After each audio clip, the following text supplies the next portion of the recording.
Director Srijit মুখার্জির ছবি সত্যি বলে সত্যি কিছু নেই দর্শকদের মনে একটা আলাদা ঝড় তুলে দিয়েছে।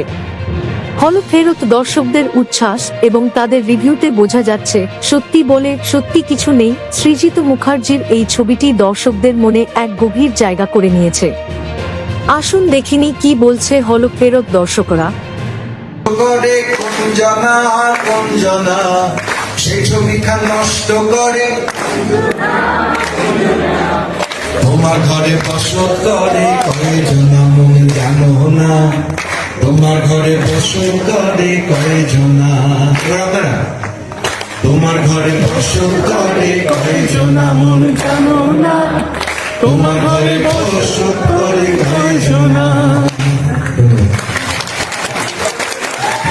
খুব ভালো থাকবেন। আমাদের স্কাই ফোর্স নেই, আমাদের ফোর্স আপনারা।